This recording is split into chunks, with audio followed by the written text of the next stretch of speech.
নমস্কার বন্ধুরা, মন্দিরাস ইন্ডিয়ান কিচেনে সকলকে স্বাগত।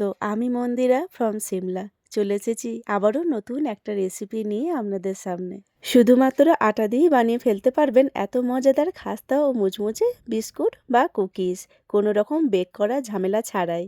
আটার এই বিস্কুট বা কুকিজ বানানোর জন্য সবার প্রথমে আমি এখানে একটা পাত্র নিয়ে নিয়েছি। যেহেতু আমি বিস্কুটটা আটা দিয়ে বানাবো, সেই জন্য সবার প্রথমেই কিন্তু আমি একটা কাপের মেজারমেন্ট করে 2 কাপ মতন আটা নিয়ে নিচ্ছি। আপনারা চাইলে কিন্তু আটার জায়গায় ময়দাও নিতে পারেন, তবে হ্যাঁ, মেজারমেন্টটা কিন্তু ঠিকঠাক হিসেবে দেবেন। আর এখানে নিয়ে নিয়েছি সেই একই কাপ মেপে একদম সরু দানার সুজি 1 কাপ মতন। 2 কাপ আটার জন্য 1 কাপ মতন আমি এখানে সুজি ব্যবহার করেছি, আর সেই একই কাপ মেপে 1 কাপ মতন চিনিও দিয়ে দিচ্ছি। চিনির মেজারমেন্টটা কিন্তু আপনারা চাইলে কম বা বেশি করতে পারেন। এর মধ্যে দিয়ে দিলাম সামান্য পরিমাণে নুন, ব্যালেন্সটা ঠিকঠাক হওয়ার জন্য। আর 1 চামচ মতন পাউডার দুধ দিয়ে দিলাম, আপনারা চাইলে এটাকে স্কিপও করে দিতে পারেন। এখানে আমি কিছুটা আমন্ড নিয়ে নিয়েছি, সেটাকে কুচিয়ে নিয়েছি। আর এই আমন্ডটাকেও এর মধ্যে দিয়ে দেবো। আপনারা চাইলে কিন্তু আপনাদের পছন্দের যে কোনো ড্রাই ফ্রুটই ব্যবহার করতে পারেন। আর কয়েকটা এলাচ নিয়েছি, সেটাকেও গুঁড়ো করে এর মধ্যে দিয়ে দিলাম। আর এই একই কাপ মেপে আমি এখানে 1 কাপ মতন দুধ নিয়েছি। দুধটা রুম টেম্পারেচারে। দুধটাকে সাইডে রেখে দিলাম, আর এই সব কিছুকেই খুব ভালো করে মিক্স করে নেব।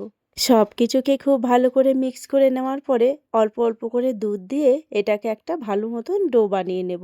আমি এখানে চিনিটাকে গোটা দিয়েছি, কারণ বিস্কুটের ওপরে যখন চিনির দানাগুলো দেখতে পাওয়া যায় বা মুখে লাগে, তখন কিন্তু খেতে খুব ভালো লাগে। আপনারা চাইলে কিন্তু চিনিটাকে গুঁড়ো করেও দিতে পারেন। আমার এখানে ডোটা রেডি হয়ে গেছে। আমার 1 কাপ মতন দুধই কিন্তু এখানে লেগেছে। আর এখানে আমি দিয়ে দিলাম 2 চামচ মতন ঘি। ঘিটা দিলে কি হয়, এর গন্ধটাও খুব ভালো লাগে এবং খাস্তা ও মুচমুচে হবে বিস্কুটগুলো। ঘিটাকে দেওয়ার পরে আবারও খুব ভালোভাবে ডোটাকে মেখে নেব। আমি কিন্তু এখানে ঘি ছাড়া কোনো তেল বা বাটারের ব্যবহার করিনি। এই দেখুন, খুব সুন্দরভাবে ডোটা আমার এখানে রেডি হয়ে গেছে। খুব শক্তও না, খুব নরমও না। আর এই ডো থেকে আমি হাফ মতন ডো নিয়ে নিয়েছি, আর এরকমভাবে হাতের সাহায্যে লম্বা আকারে গোল করে নিয়েছি। আমি এখানে আমার পছন্দের মতন বিস্কুটের শেপ দিয়েছি। আপনারা চাইলে যে কোনো শেপের বিস্কুটই বানাতে পারেন এবং সাইজও ছোট বা বড় করতে পারেন। আমি কিন্তু মিডিয়াম সাইজের বিস্কুটগুলোকে বানিয়ে নিয়েছিলাম। আমি এখানে এই ডিজাইনের বিস্কুটটা বানিয়েছি। আর বিস্কুটের থিকনেসটা আপনারা দেখুন, খুব মোটাও না, খুব পাতলাও না, মিডিয়াম সাইজের বানিয়েছি। আর আমার এখানে সব বিস্কুটগুলোই মোটামুটি বানানো হয়ে গেছে। তো চলুন এবার রান্নাঘরে যাই। সবার প্রথমে গ্যাসের উপরে একটা কড়াই বসিয়ে দিলাম, যেহেতু আজকের বিস্কুটগুলো বেক করে না ফ্রাই করে তুলবো।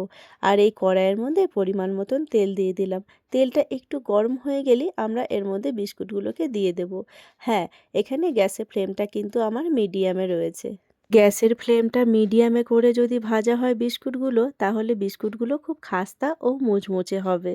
গ্যাসের মধ্যে চা বসিয়ে এক সাইডে এই বিস্কুটগুলো বানিয়ে নিতে পারবেন, এটা আমি বলবো না, তবে হাতে যদি একটু সময় থাকে তাহলে কিন্তু খুব সহজেই এই বিস্কুটগুলো ঘরে থাকা কিছু উপকরণ দিয়েই আপনারা বানিয়ে ফেলতে পারবেন। আপনারা হয়তো অনেকেই বাড়িতে অনেক রকমভাবে বেক করা বিস্কুট ট্রাই করেছেন, তবে একবার এইভাবে আটার বিস্কুট তেলে ফ্রাই করে দেখতে পারেন। এর স্বাদ কিন্তু অপূর্ব হয়। বাচ্চা থেকে বড় সবার পছন্দ আসবে। শুধুমাত্র চা দিয়ে যে এই বিস্কুটগুলো খেতে দারুণ লাগে তা না, আপনারা কিন্তু শুধু মুখে যে কোনো টাইমেই এই বিস্কুটগুলো খেয়ে দেখতে পারেন। এর স্বাদ দুর্দান্ত লাগে। আর একবার বানিয়ে খেলে মন বলবে বারবার বানিয়ে খেতে। আর যেহেতু এটা আমরা আটা দিয়ে বা ঘরোয়া কিছু উপকরণ দিয়ে বানিয়েছি, এটা স্বাস্থ্যের পক্ষেও কোনো ক্ষতিকারক হবে না। বিস্কুটগুলো এখানে এক পিঠ একটু লাল লাল হয়ে গেছে। এবার একটা কাঁটা চামচের সাহায্যে প্রত্যেকটা বিস্কুটই উল্টে দেব। যেহেতু মাঝে একটু হিটটা বেশি পাচ্ছে, তাই মাঝের বিস্কুটগুলো একটু লাল লাল হয়ে গেছে।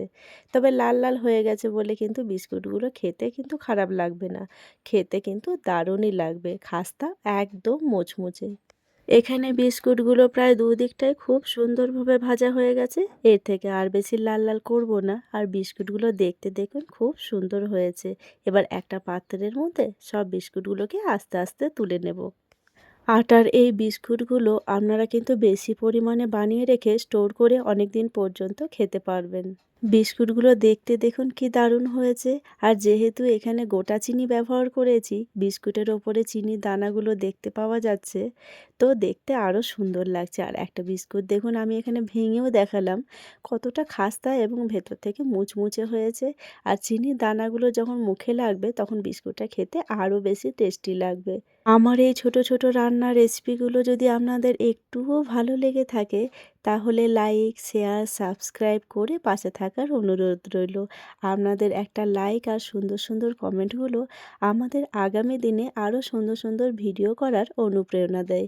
ভিডিওটা তাহলে এখানেই শেষ করলাম। আমার আজকের ভিডিও আপনাদের কেমন লাগলো অবশ্যই কমেন্ট করে জানাবেন।